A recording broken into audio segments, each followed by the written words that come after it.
आत्मविद्योपदेशे ध्यातुं लोकान् भवदवशिखा तापपापच्यमानान् मुक्त्वा मौनं वटविटपिनो मूलतो निष्पतन्ति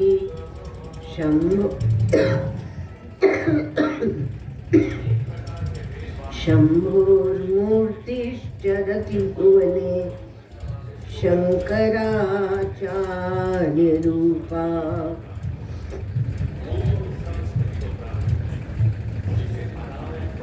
श्रुतिस्मृति पुराणानाम् आलयं करुणालयं नमामि भगवत्पादं शङ्करं लोकशङ्करं नमामि भगवत्पादं शङ्करं लोकशङ्करं। शांति पाठ। भद्रं कर्णेभिः शृणुयाम देवा भद्रं पश्येमाक्षभिर्यजत्राः स्थिरैरङ्गैस्तुष्ट्वांसस्तनूभिर्व्यसेमहि देवहितं यदायुः। स्वस्ति न इन्द्रो वृद्धश्रवाः स्वस्ति न पूषा विश्ववेदाः स्वस्ति नस्तार्क्ष्यो अरिष्टनेमि स्वस्ति नो बृहस्पतिर्दधातु। ओम शांति शांति शांति।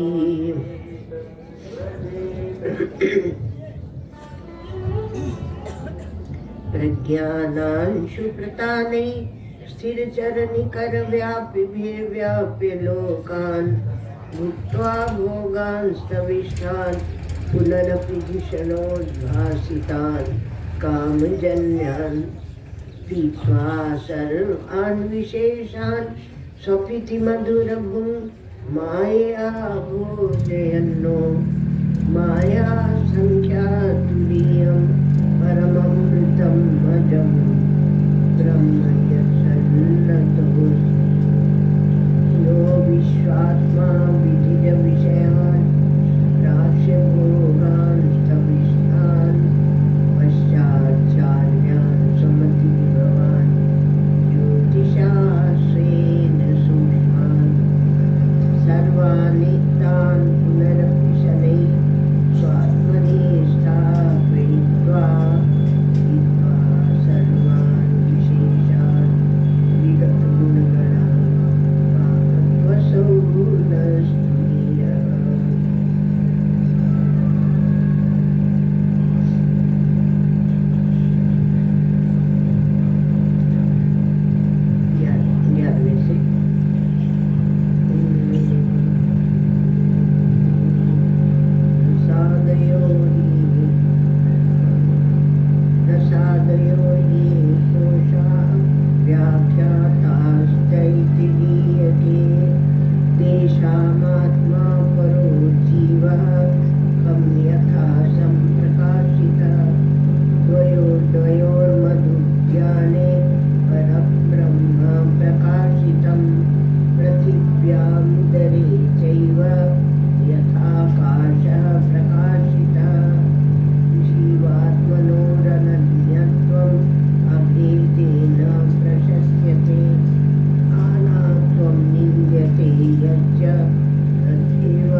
जीवात्मनो पृथक्त्वं यत् प्रागुत्पत्ते प्रकीर्तितं भविष्यत् मृत्यागौनं तन्मुख्यत्वं न युज्यते। बिल्लो विस्फुलिङ्गाद्यैः सृष्टिर्याचोदितान्यथा उपायः सोऽवताराय नास्ति भेदः कथञ्चन।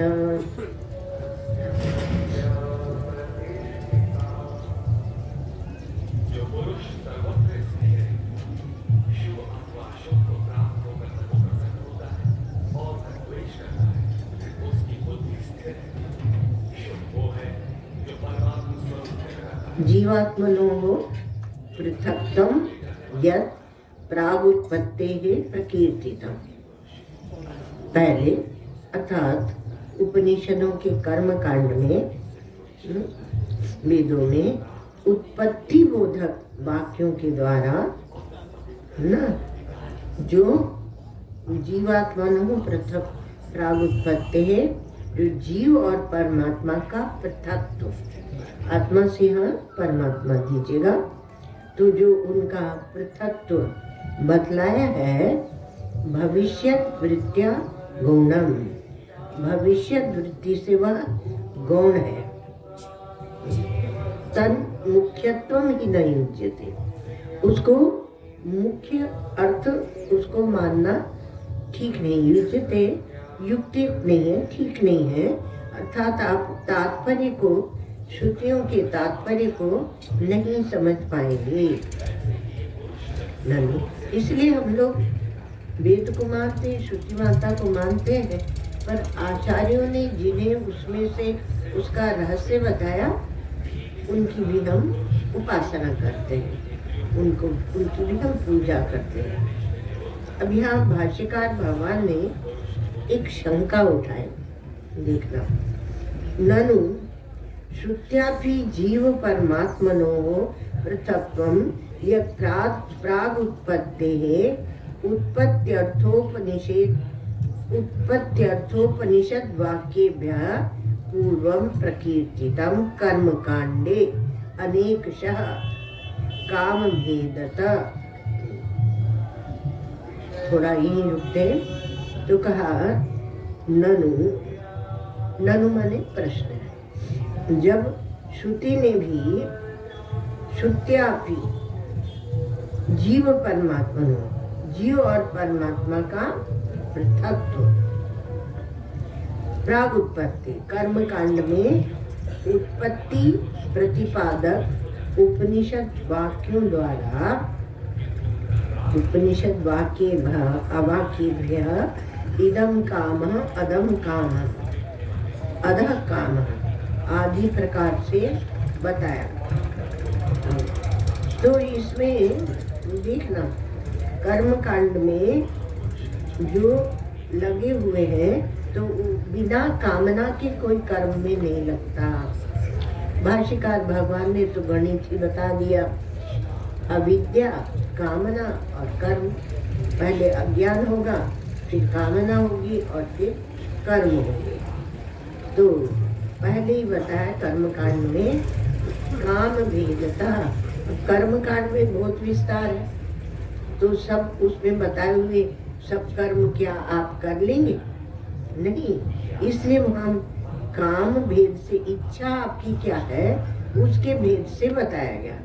तो इदम काम अधः काम, यह कामना यदि है आपको, वह कामना यदि है, तो इस प्रकार से भेद करके तब आप उस कर्म कांड को अपने जीवन में लाए। जैसे कि आपके जीवन में यदि पुत्र की कामना है तो पुत्रेष्टि यज्ञ करें, पुत्र की कामना नहीं तो क्यों करेंगे, है ना? और सभी कामनाओं का त्याग हो गया, निर्वासन हो गए, तो क्यों करेंगे? तो इदम कामो अधः काम इति परस्य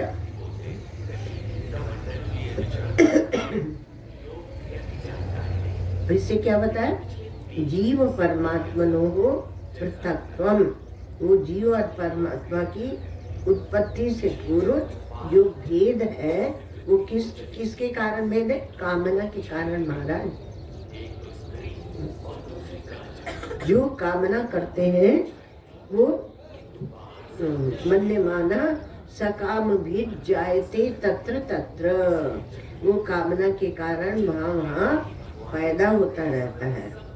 इति परश्च साधार पृथ्वी ध्यान इत्यादि मंत्र वर्णे ही।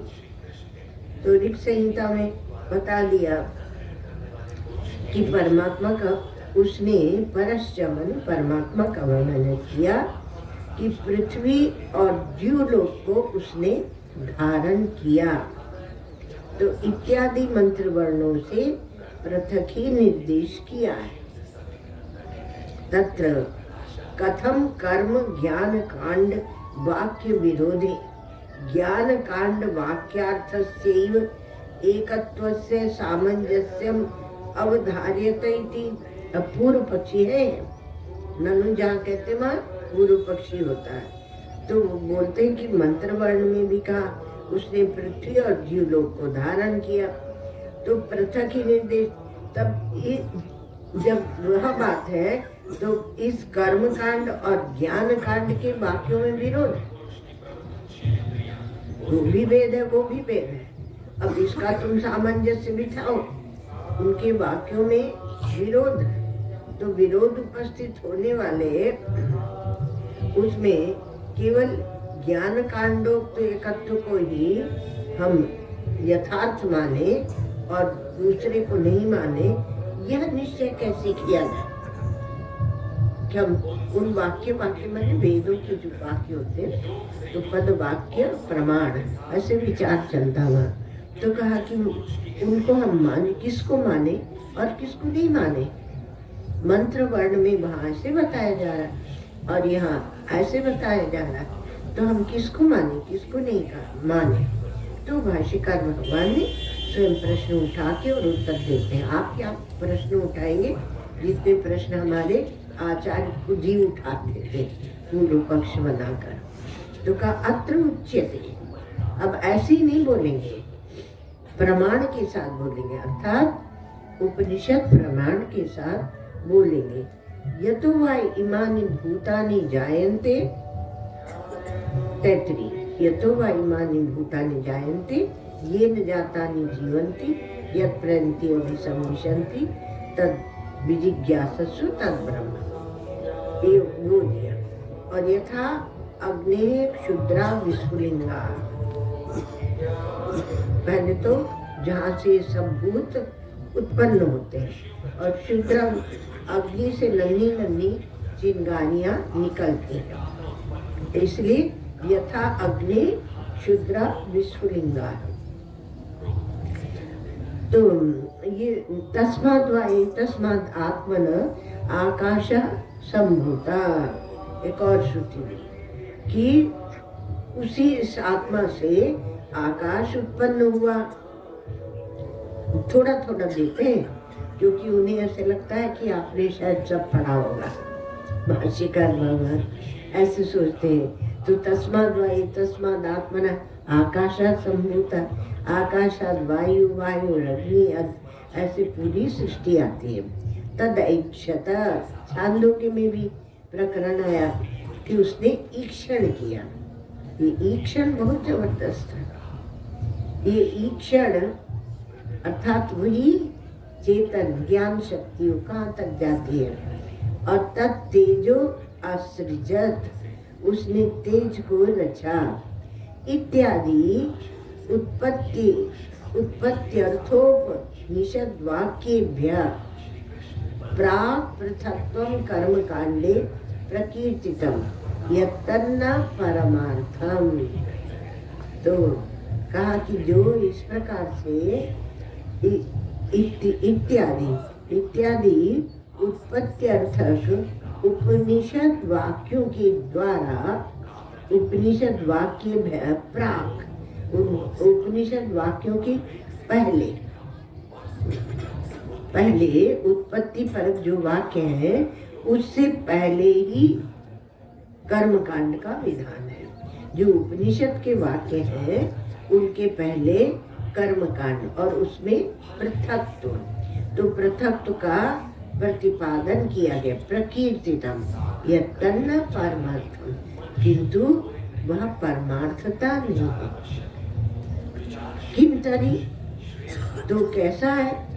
तो कहा कि गौणम महाकाश घटाकाश आदि भेदवद, वह महाकाश और घटाकाश के भेद के समान गौण है, वहाँ भेद है नहीं। आकाश तो एक ही है, पर प्रतीयमान उपाधि को देखकर हमने भेद बना दिया। तो कहा गौण जो महाकाश और घटाकाश का भेद है उसी के समान भेद बना के और ये यहाँ कर्मकांड करता है। यथा ओदनम पचति इति भविष्यत वृत्त्या तद्वत्। जिस प्रकार की हम भाषा में ऐसे प्रयोग करते हैं कि वह भात पकाता है, पकने के बाद भात होगा, उसके पहले तो उसे चावल कहा जाता है, लेकिन अभी तो पका नहीं है, तब हम कह देते हैं कि वह भात पकाता है, ऐसा कहा जाता है। तो वो भविष्यत वृत्ति से कहते हैं। जैसे ये क्या करते हैं, बोले बीए कर रहे हैं, तो बीए तो बाद में होगा, पहले से कह देते हैं। उसी प्रकार से ये डॉक्टरी कर रहे हैं, तो डॉक्टर बाद में होगा, पर पहले से ऐसे कहने लगते कि ये डॉक्टरी कर रहे हैं। तो उसी प्रकार से जैसे कि ये भात पकाता, अभी तो चावल है, कच्चा चावल है, पर वो भात पकाता है, ऐसे कह देते हैं।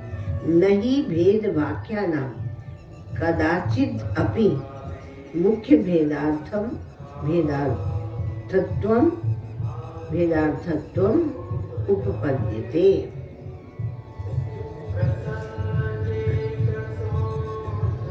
तो जो भेद वाक्य है, जहाँ भेद जहाँ भी दिखाया जाता है, तो मुख्य जो भेद प्रतिपादकत्व है वह कदाचित अपि, वो कभी भी संभव नहीं है।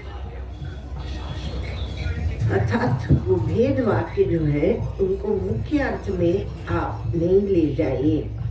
स्वाभाविक अविद्यावत प्राणी भेद दृष्टि अनुवादित्वान आत्मभेद वाक्यानाम।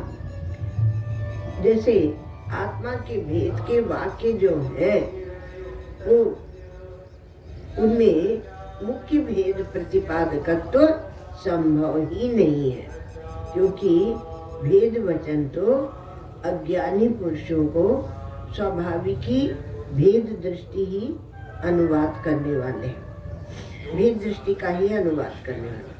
तो स्वाभाविक अविद्यावत, जो स्वाभाविक ही अविद्या है, उसी के समान ये भेद दृष्टि भी है, तो उसी का अनुवाद करती है।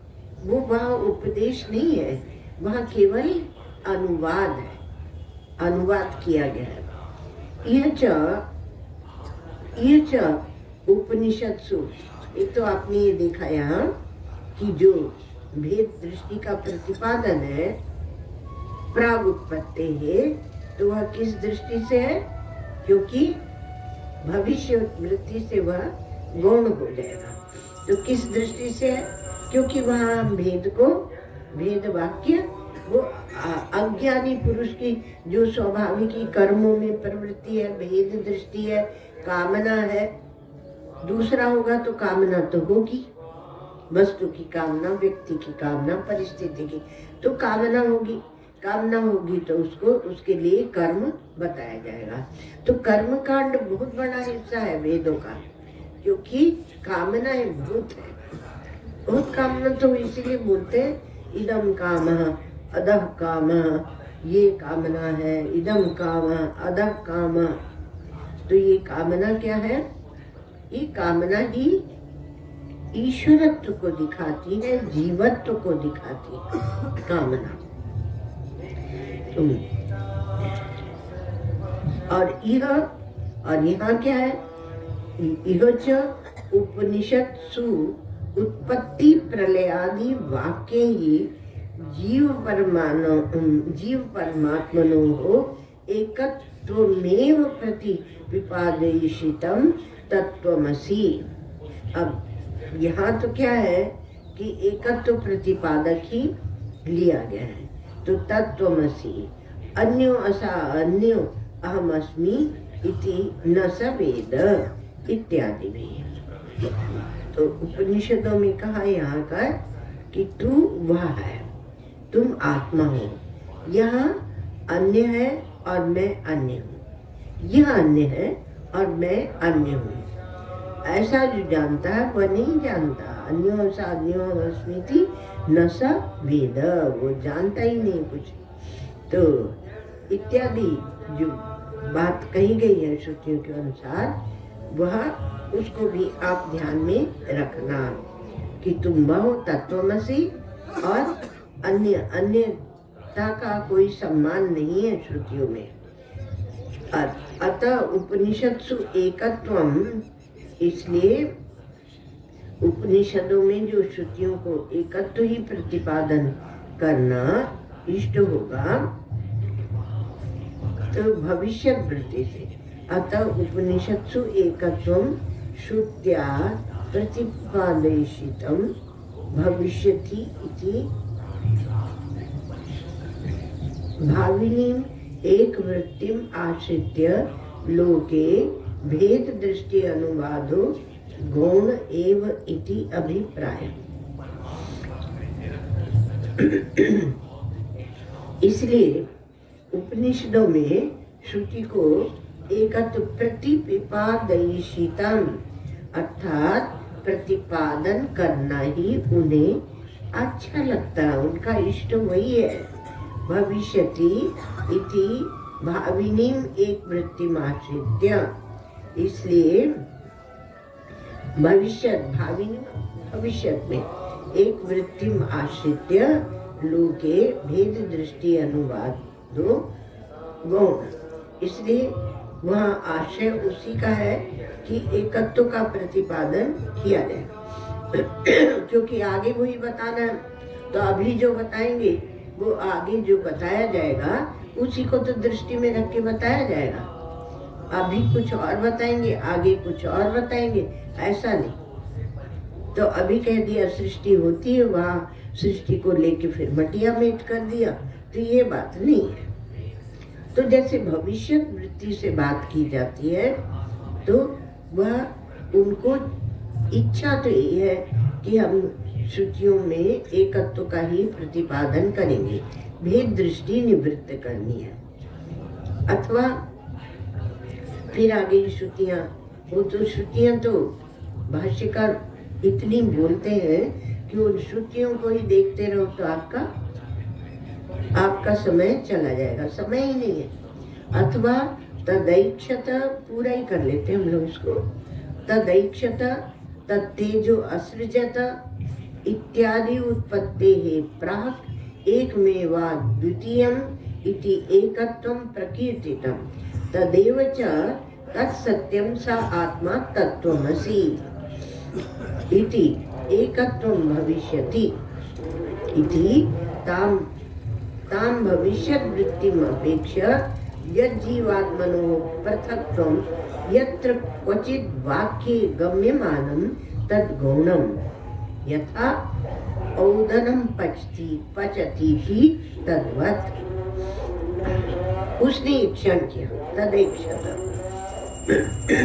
उसने तेज को रचा। ये भी तो रचना ही बता रहे हैं ना, उत्पत्ति तो बता रहे हैं। तो उसने ईक्षण किया, ईक्षण शक्ति से उसने पूरी सृष्टि को रच दिया और उसने तेज को रचा।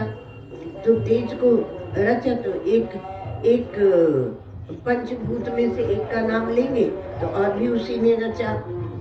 तो श्रुतियों के द्वारा जो उत्पत्ति से पूर्व एकमेवा द्वितीय,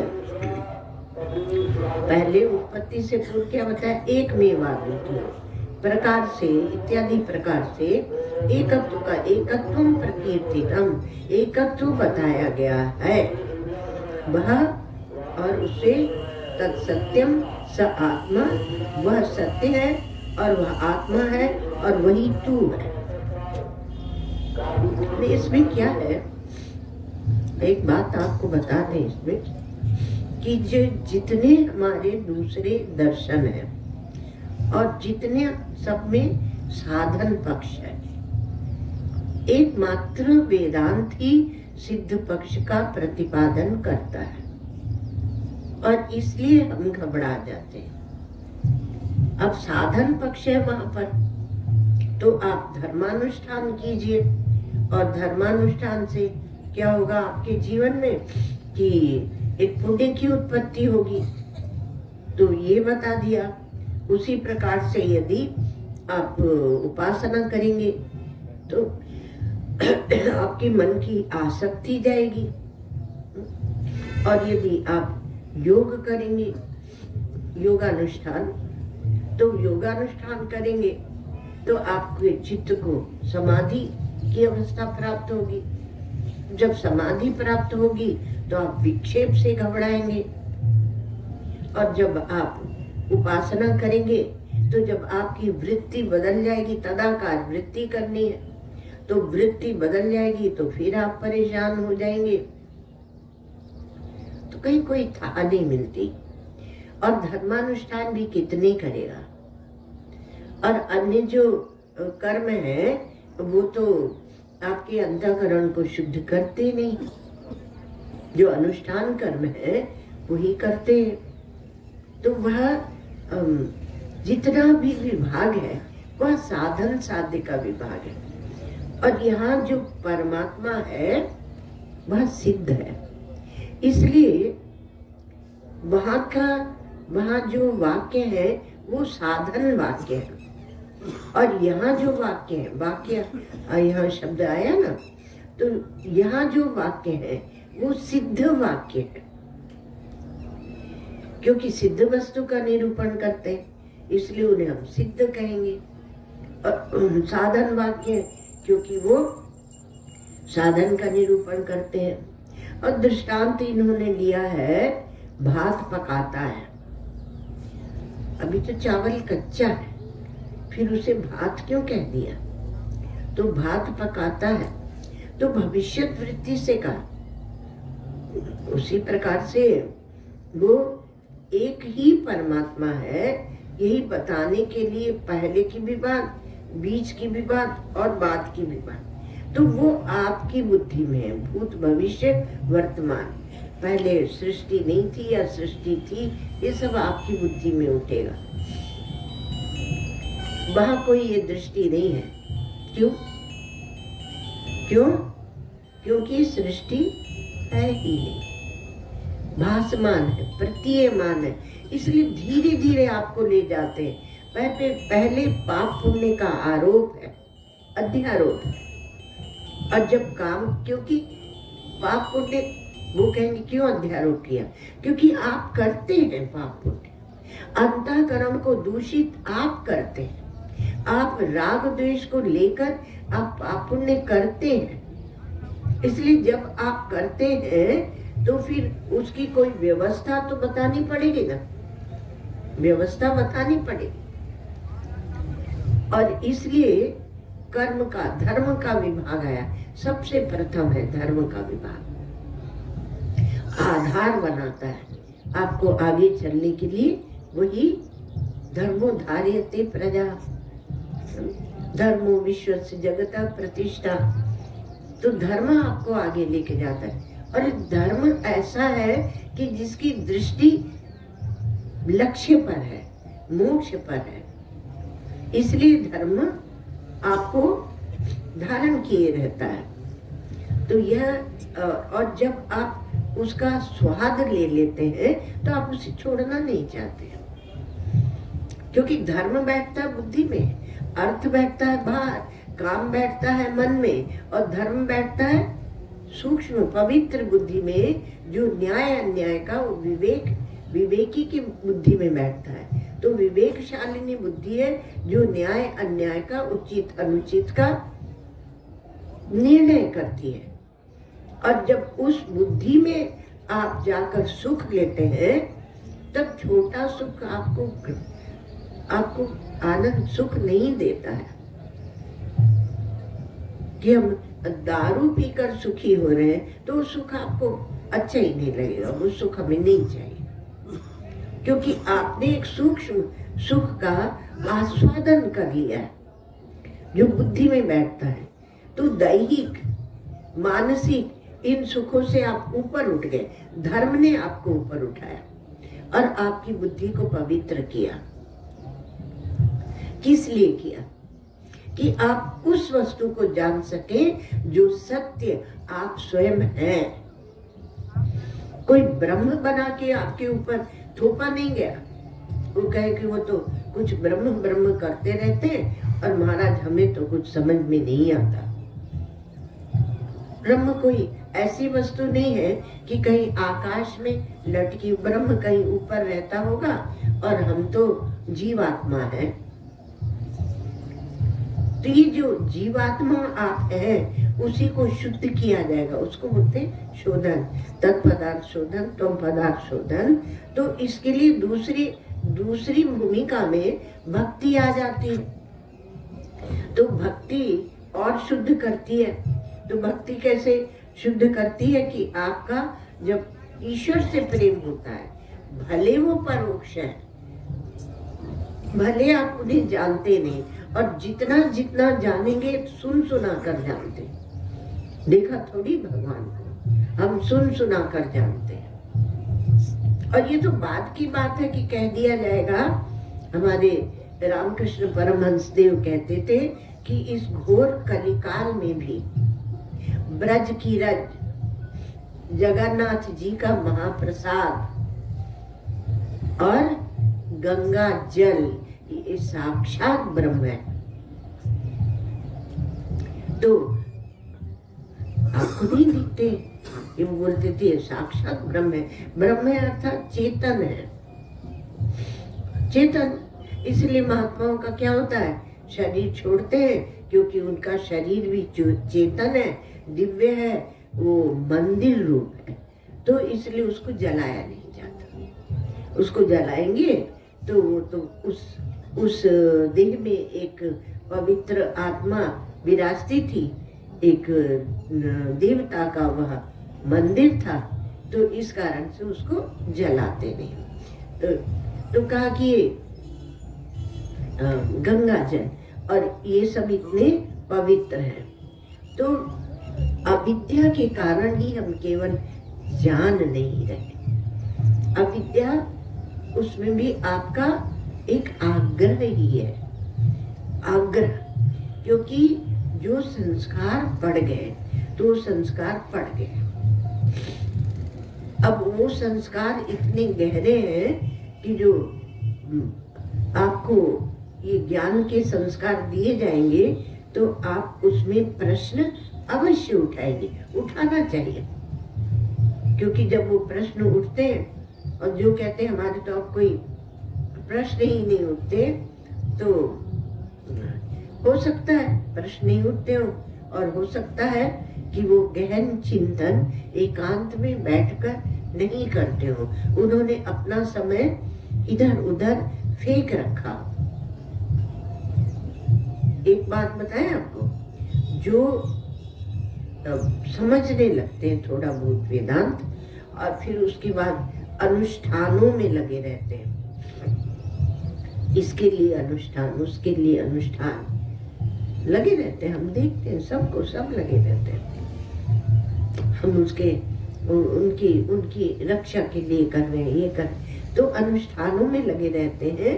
तो श्री महाराज जी हमारे कहते हैं कि ऐसा ही है कि जैसे एक स्त्री पढ़ लिख जाए, समझदार हो जाए, मान लो IAS ऑफिसर हो जाए, और फिर वो व्यवहार कैसा करे, गांव की एक मूर्ख औरत की तरह।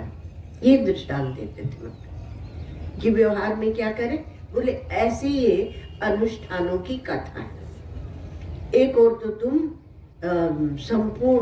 संपूर्ण सृष्टि के मिथ्यात्व का निश्चय कर रहे हो उस बुद्धि में, और उसी बुद्धि को मन कर्म पर्यंत तुम अनुष्ठान में लगा रहे हो। एक देवता के अनुष्ठान में, देवताओं, सब देवताओं को हम प्रणाम करते हैं, पर जब सत्य कहा जाएगा तो सत्य कहा जाएगा। आपकी निष्ठा कहाँ है? आपकी निष्ठा, यदि निष्ठा मान लो आपकी धर्म में है, तो मान लो आपसे कोई भूल हो गई, तो आप ये नहीं कहेंगे कि अच्छा धर्म की निष्ठा है ना, तो वो क्या करेगा, वो गंगा जी में तीर्थ में जाएगा, गंगा जी में डुबकी लगाएगा, कुछ यज्ञ हवन करेगा। वो ये नहीं कहेगा कि हम प्राणायाम करते हैं, क्योंकि वहां उसकी निष्ठा नहीं। निष्ठा जो है बहुत रक्षा करती है, और वो निष्ठा ही आपको आगे बढ़ाती है। आप धर्म से, हमारे वेदांतों में है कि धर्म से ही आप सीधे ब्रह्म विचार में जा सकते हैं। और इसका हमारा जो विवरण प्रस्थान है उसमें ये बात है। और यहाँ तक कि हमारे सुरेश्वराचार्य जी महाराज के जीवन का जीवन भी दिखाता है। वो तो धर्म में ही प्रतिष्ठित थे और फिर उससे वेदांत विचार में गए तो उनका जो विचार है उसको तो वेदांता वार्तिका अवधि, वेदांत जो है वो वार्तिक में उसकी अवधि है, वेदांत वार्तिक पर्यंत है, जो सुरेश्वराचार्य जी महाराज ने लिखा है। बृहदारण्यक भाष्यवार्तिक, तैतरी भाष्यवार्तिक इत्यादि। तो आप धर्म में यदि परिनिष्ठित है तो उसी से अपने जीवन की रक्षा कीजिए। और यदि आप उपासना में है या भक्ति के विभाग में है तो आपका भगवान नाम से ही हो जाएगा। माला जपते हैं लेकिन कोई भूल हो गई तो कहा कि अब हम जाके वहां जाएंगे, बहुत से कर्म है वो करेंगे। नहीं, आप अपनी माला ही जपिए, आप अपने मंत्र को ही बढ़ाइए, माला को ही बढ़ाइए, उसी से आपके दोष की निवृत्ति या प्रायश्चित्त हो जाएगा। प्रायश्चित्त एक शुद्ध कर्म है।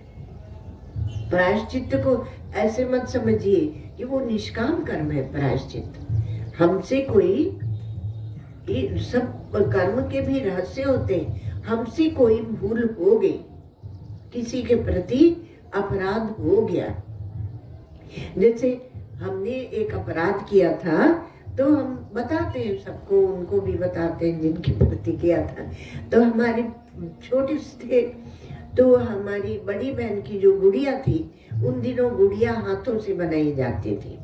जो हम लोगों को संभालती थी माता, उन्होंने क्योंकि वो बड़ी थी तो उनके लिए पहले गुड़िया बना दी और गुड़िया बड़ी सुंदर बनाई गई, आँख कान नाक सब बना के बनाई गई। अब क्या हुआ कि एक दिन खूब पानी बरस रहा था और पानी बह बह कर जा रहा था, तो हमने धीरे से लेके वो पता नहीं किस उसमें वो गुड़िया लेके उस पानी में बहा दी। वो गुड़िया छोटी सी वो बह गई। अब वो बह गई और बाद में हमें लेके क्या कर दिया, क्योंकि वो बड़ी दीदी वो तो दुखी हो गई, क्योंकि हम तो गुड़िया खेलते नहीं थे पर वो गुड़िया खेलती थी। हम बचपन से गुड़िया नहीं खेलते, किताबें ही पढ़ती थी, इसलिए उन्होंने पढ़ते थे, तो इसलिए उन्होंने हमारे लिए नहीं बनाई थी। जो माता हम लोगों का ध्यान रखती थी, धाई माँ या जो भी कहो, तो उन्होंने उनके लिए बनाई थी कि गुड़िया का शौक था उन्हें, पर हमने उनकी गुड़िया बहा दी।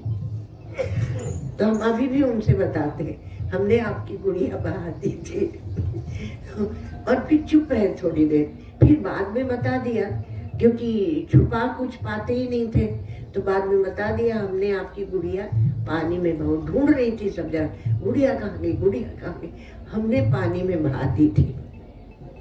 तो गलत है ना वो काम। अंदर आत्मा बोलती है उसी समय कि तुम गलत कर रहे हो। एक महात्मा थे, वो 90 वर्ष के थे, श्री महाराज जी का दृष्टांत है। तो 90 वर्ष के थे, तो वो एक दिन बैठ के रो रहे थे। तो उनके शिष्यों ने, भक्तों ने पूछा कि आप क्यों रो रहे हैं महाराज? तो उन्होंने कहा कि जब हम छोटे थे, 6-7 वर्ष के थे, तो गांव में पानी बरस रहा था, तो शौच के लिए दूर गए, फिर आके हाथ मांजने होते हैं तो सब जगह मिट्टी गीली थी, तो मिट्टी कहीं से भी लेके हाथ मांजते थे, तो सब जगह मिट्टी गीली थी। तो एक मिट्टी का जो मकान था उसकी दीवार से खोद के, और हमने थोड़ी सी मिट्टी खोद के और हमने हाथ धो लिए थे। और गांव के लोगों को पता होता है कि किसी के मकान की दीवार की मिट्टी नहीं खोदी जाती, उससे वो दीवार कमजोर हो जाती है। तो अगर मिट्टी का मकान है तो उसकी मिट्टी नहीं खोदी जाती। तो बोले वो हमें पता था, फिर भी हमने वो मिट्टी खोद के और हाथ धो लिए थे। पानी बरस रहा था और कहीं मिट्टी दिख नहीं रही थी, पानी सब जगह भर गया था थोड़ा थोड़ा, तो उससे हमने हाथ मांज लिए थे। तो वो जो हमने गलत काम किया था उसका हमें दुख हो रहा है, इसलिए हम रो रहे हैं। ये महात्मा का हृदय होता है कि वो उतने छोटे थे पर उन्हें याद आ गई कि हमने वो मिट्टी, पानी बरसता था तब उन्हें वो याद आया। और अब तो बड़े बड़े अपराध करके और फिर दूसरे को बोल देते तुम तो कल्पना कर रहे हो।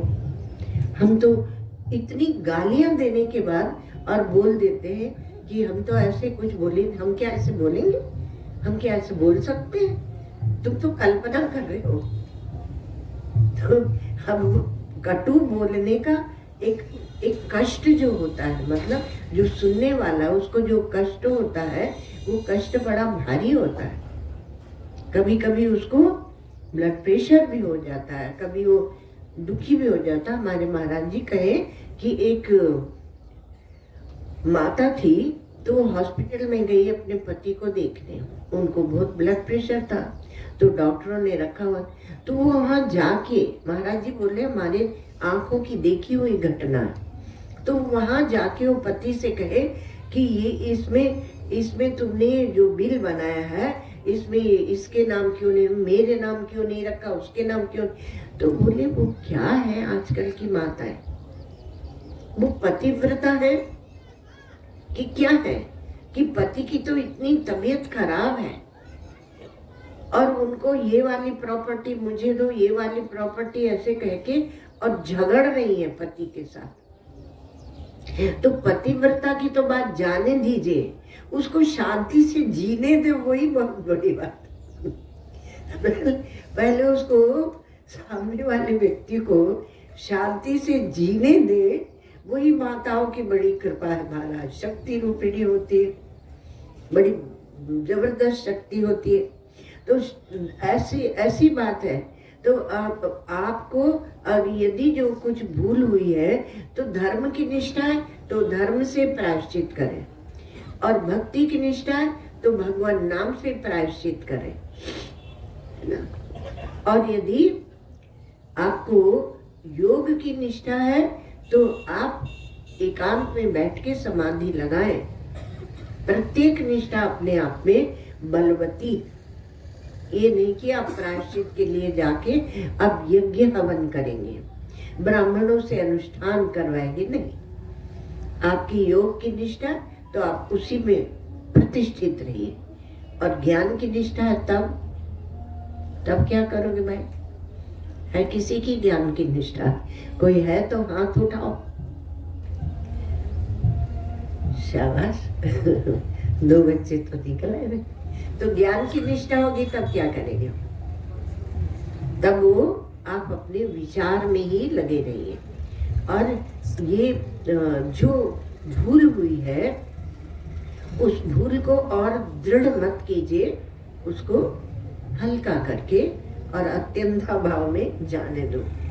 तो इसलिए वो कहते ना कि तीनों काल में बाधित कर देंगे, तो वो ठीक है, क्योंकि ज्ञान की निष्ठा वो होती है कि जहाँ सब प्रतीति मात्र होता, कुछ होता ही नहीं है, तो वहाँ क्या प्रायश्चित करेंगे?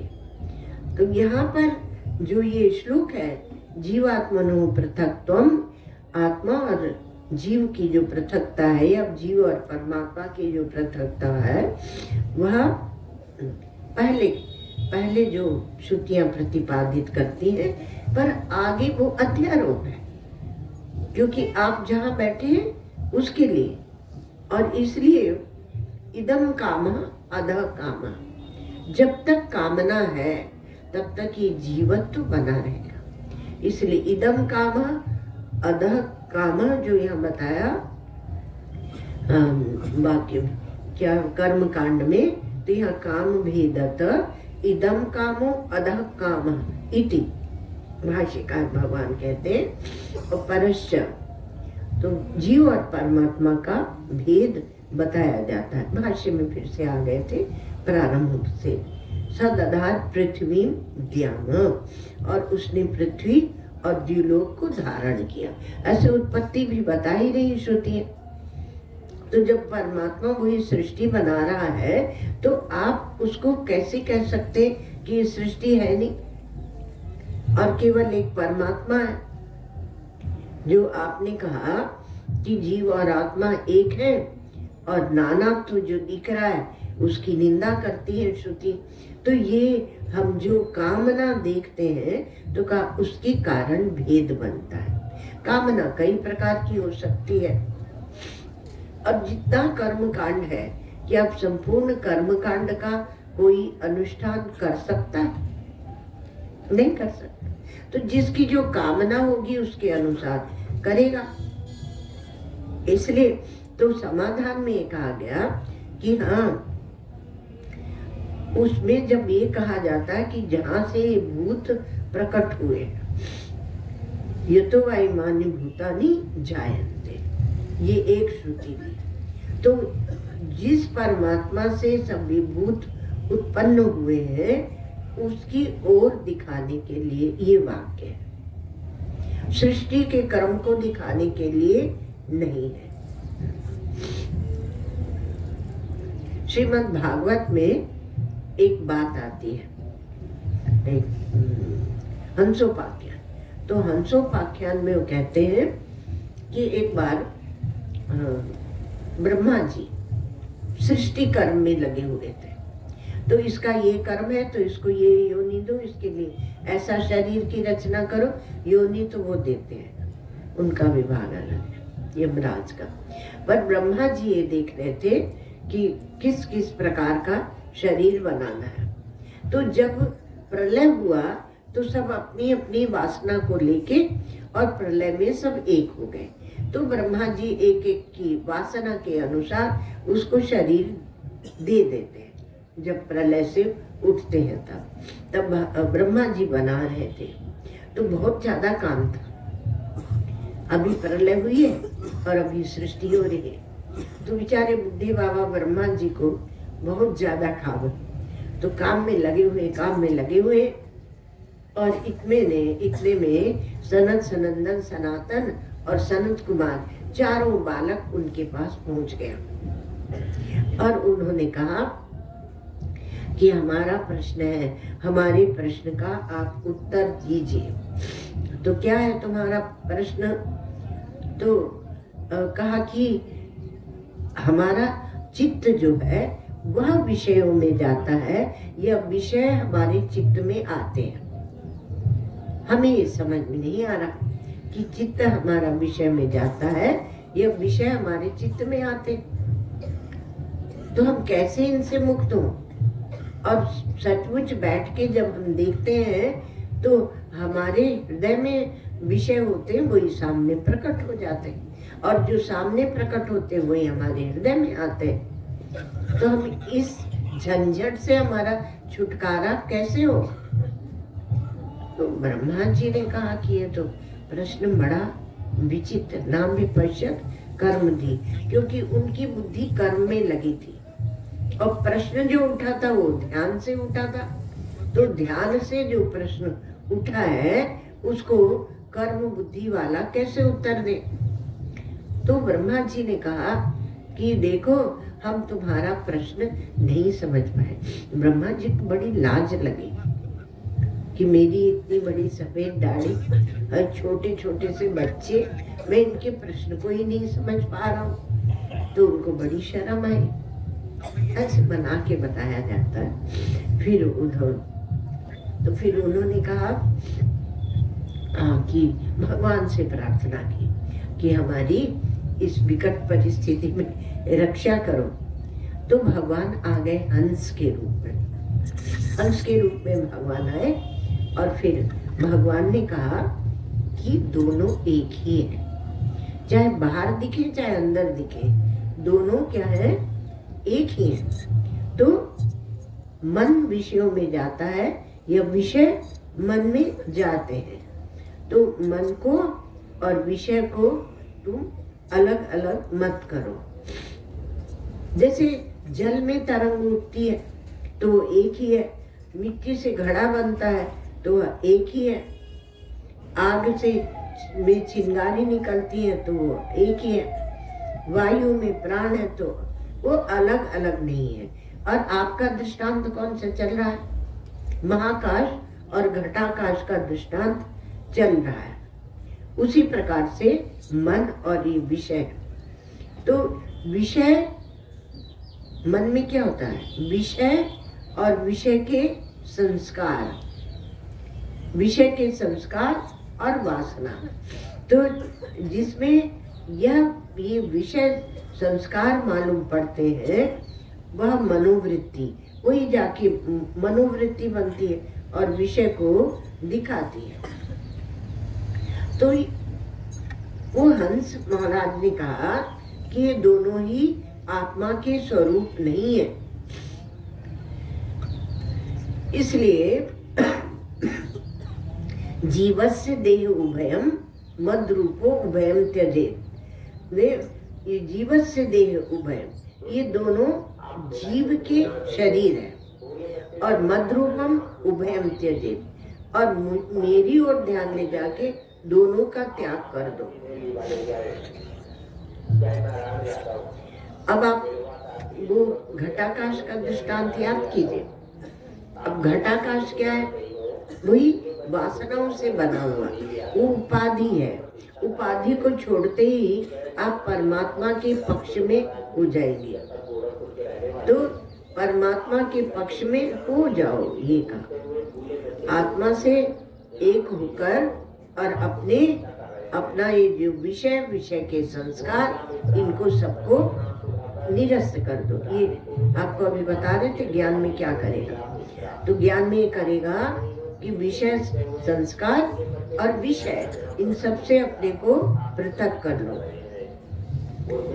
तो आपका चित्त इतना संस्कृत हो, इतना विशुद्ध हो कि इन दोनों का एक साथ त्याग करे। तो त्याग की सामर्थ्य व ज्ञान की सामर्थ्य, जब आप विशुद्ध ज्ञान को जानते हैं तब आप ये त्याग कर सकते हैं। तो ना हम, न मैं और न मम,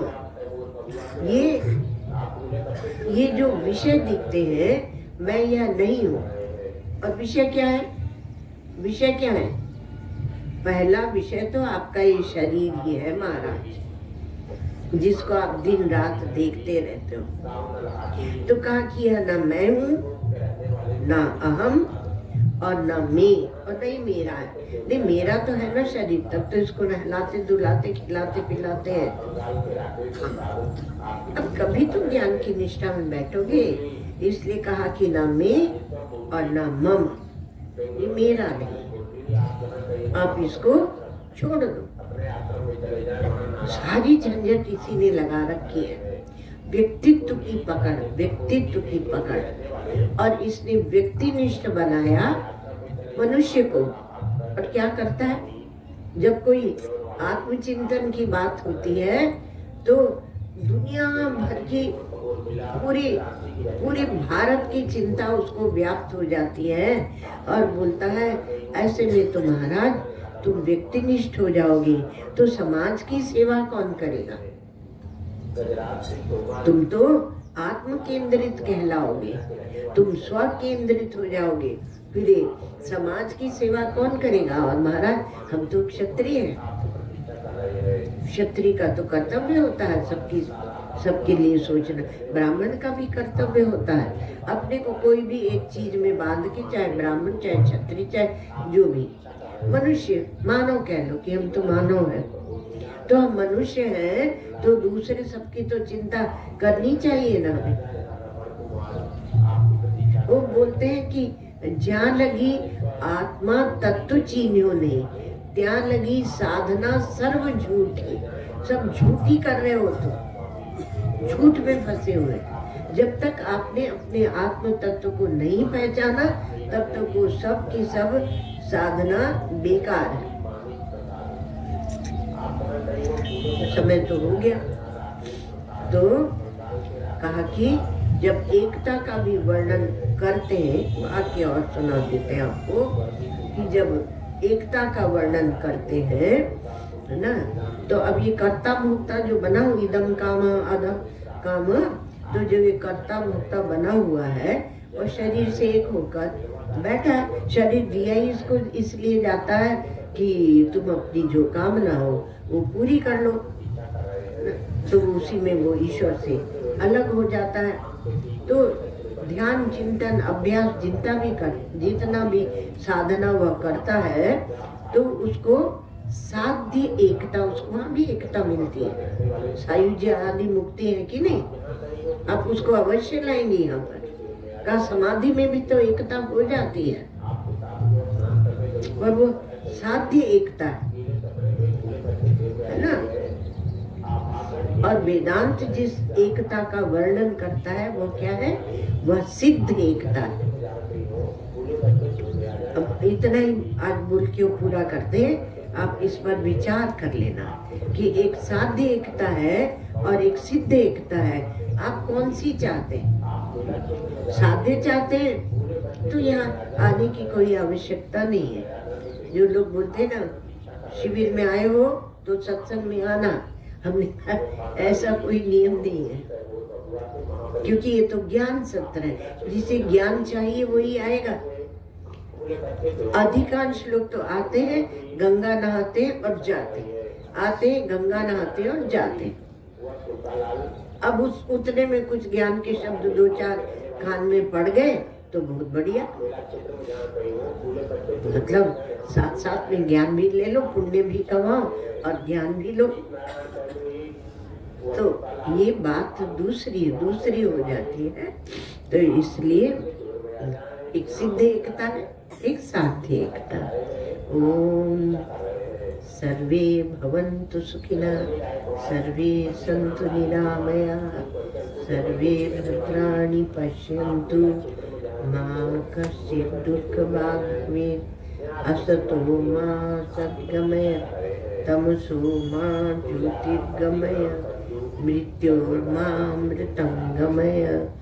ओम पूर्णमदः पूर्णमिदं पूर्णात् पूर्णमुदच्यते, पूर्णस्य पूर्णमादाय पूर्णमेवावशिष्यते। ओम शांति शांति शांति।